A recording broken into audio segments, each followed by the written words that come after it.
Count on പ്രൊമോയ്ക്കകത്ത് ജാൻമണിയാണ് താരം. ഞാൻ business ക്ലാസ്സിൽ ഫ്ലൈ ചെയ്യുന്ന ഒരാളാണ്. 2006 മുതൽ ഞാൻ റോഡിൽ തട്ടിമുട്ടിയിരിക്കുന്ന ആളില്ല.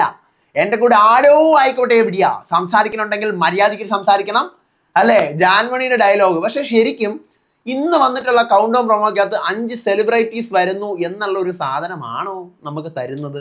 കാരണം ആ പ്രൊമോയ്ക്കകത്ത് 2-3 ഹിന്റുകളുണ്ട്. ഒന്ന്, ഈ പറയുന്ന സാധനം.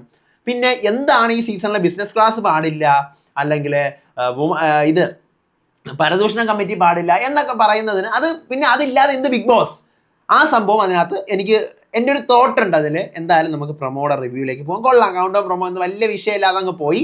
Welcome back to Ansif moonlight media. I am Ansif. Video ആദ്യം കാണുന്ന ഒരു ചാനൽ സബ്സ്ക്രൈബ് ചെയ്യണം, ലൈക്ക് ചെയ്യണം, ഷെയർ ചെയ്യണം. നിങ്ങളുടെ അഭിപ്രായങ്ങൾ മസ്റ്റാർഡ് താഴെ കമന്റ് ചെയ്യണം. ഇതുപോലത്തെ ബിഗ് ബോസിന്റെ അപ്ഡേറ്റ്സിനും റിവ്യൂസിനും ഒക്കെ ആയിട്ട് ഇപ്പം തന്നെ നമ്മുടെ FB പേജും ഇൻസ്റ്റാ പേജും മറക്കാതെ ഫോളോയും ചെയ്യണം. അതായത് ലാലേട്ടനെ ഒരിടത്ത് ഇരിക്കുകയാണ്, ഇരുന്നിട്ട് ഫ്ലൈറ്റ് ടിക്കറ്റുകൾ 5 എണ്ണം കയ്യിലുണ്ട്. 5 ഫ്ലൈറ്റ് ടിക്കറ്റുകൾ, അതും ബിസിനസ് ക്ലാസ് എന്നിങ്ങനെ ലാലേട്ടൻ എടുത്ത് പറയുന്നുണ്ട്. അപ്പോൾ ജാൻമണിയുടെ ഡയലോഗ് ഇങ്ങനെ ബാക്ക്ഗ്രൗണ്ടിൽ കേൾക്കുകയാണ്. ഞാൻ ബിസിനസ് ക്ലാസ്സിൽ ഫ്ലൈ ചെയ്യുന്ന ഒരാളാണ് 2006 മുതൽ. അപ്പോൾ ലാലേട്ടൻ ആ കളി വേണ്ട, കീറി വിടുക എന്ന് പറഞ്ഞുകൊണ്ട് ടിക്കറ്റ് ഇങ്ങനെ കീറുന്നു. ബിഗ് ബോസ് സീസൺ 7 ഇനി തുടങ്ങാൻ 5 ദിവസം അത് പറയാണ്. പക്ഷേ ഈ ബിസിനസ് ക്ലാസ് എന്ന് പറഞ്ഞു കഴിഞ്ഞാൽ നിങ്ങൾക്ക് അറിയാമായിരിക്കും, ഇപ്പോൾ ഫ്ലൈറ്റിൽ എയർപ്ലെയിനിൽ ഏറ്റവും കൂടിയ ടിക്കറ്റാണ് ഈ പറയുന്ന ബിസിനസ് ക്ലാസ്. നമുക്ക് സെപ്പറേറ്റ് ആയിട്ട് ഒരു ക്യാബിൻ പോലെയൊക്കെ ഉണ്ടെന്നാണ് എൻ്റെ അറിവിൽ. ഞാൻ ഫ്ലൈറ്റിൽ പോയിട്ടില്ല, അപ്പം അങ്ങനെയാണ് എൻ്റെ അറിവിൽ. അപ്പം ഈ പറയുന്ന പോലെ 5 ബിസിനസ് ക്ലാസ് എന്ന് പറയുന്നത് സെലിബ്രിറ്റീസിനാണ് സാധാരണ ബിസിനസ് ക്ലാസ് ടിക്കറ്റുകളൊക്കെ ബുക്ക് ചെയ്യുന്നതും, അല്ലെങ്കിൽ അത്ര വലിയ എന്താ പറയുക പ്രൈവസി വേണ്ടവർക്കും അങ്ങനെയൊക്കെ. അപ്പോൾ ലാലേട്ടൻ ഇങ്ങനെ പറഞ്ഞപ്പോൾ ഈ സീസണിൽ 5 സെലിബ്രിറ്റീസ് ഉണ്ടാവാനുള്ള ഒരു സാധ്യത ഉണ്ടോ?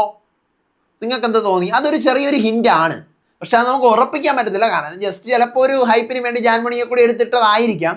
ഇനി ഇതിനകത്തുള്ള സാധനം ഇന്നലെ പറഞ്ഞ പോലെ ഈ പരദൂഷണം കാർഡ് എടുക്കരുത്, ഇന്ന് പറഞ്ഞ പോലെ ബിസിനസ് ക്ലാസ് എടുക്കരുത്, ഇതൊക്കെ ഉദ്ദേശിക്കുന്ന ഇത് എടുക്കാൻ പാടില്ല എന്നുള്ളതല്ല, ഇത് ചോദ്യം ചെയ്യപ്പെടും, അത്രേ ഉള്ളൂ. മീൻസ് പരദൂഷണം പറയാതെ എന്ത് ബിഗ് ബോസ് അടയി. അപ്പോൾ ബിഗ് ബോസിനകത്ത് ഈ പരദൂഷണം ഏഷണിയൊക്കെ കാണും, പക്ഷെ ലാലേട്ടൻ വ്യക്തമായിട്ട് ഈ സാധനത്തെ ചോദ്യം ചെയ്യും എന്നൊരു സാധനമാണ് നമുക്ക് എന്തിലൂടെ ആ പ്രൊമോക്കകത്തൂടെ കിട്ടുന്നത്. ഇന്നലത്തതിലും ഇപ്പം ഇന്നും ഈ ബിസിനസ് ക്ലാസ്സിൻ്റെ സാധനം എടുത്തു കഴിഞ്ഞാൽ ഇങ്ങനെ നിങ്ങൾ വലിയ പവറുള്ള ആൾക്കാരാണെന്നൊന്നും പറയണ്ട, എന്താ ചോദ്യം ചെയ്യപ്പെടും. ആ സാധനമാണ് എനിക്ക് ഫീൽ ചെയ്തത്. അപ്പം ഈ പറയുന്ന 5 സെലിബ്രിറ്റീസ് കാണാൻ സാധ്യത ഉണ്ടാവാം, ഇല്ലാതിരിക്കാം. മഴ പെയ്യാതിരിക്കാനും സാധ്യത ഉണ്ട്. അപ്പോൾ എനിക്ക് ആ സാധനം ഫീൽ ചെയ്തത്. കീറി വിടുകയെന്ന് പറഞ്ഞിട്ടുണ്ട്. നോക്കാം, ഇനി മൊത്തം 5 ദിവസം കൂടെ ഉള്ളൂ അല്ലേ, ഒരു വൈബിലേക്ക് വരുന്നതേ ഉള്ളൂ ബിഗ് ബോസിൻ്റെ. അപ്പോൾ അടുത്ത വീഡിയോ ആയിട്ട് വരാം, ബിഗ് ബോസിൻ്റെ അടുത്ത വിശേഷവും അപ്ഡേറ്റും ഒക്കെ ആയിട്ട്. അപ്പോൾ അതുവരേക്കും ബൈ ആൻഡ് ടേക്ക് കെയർ.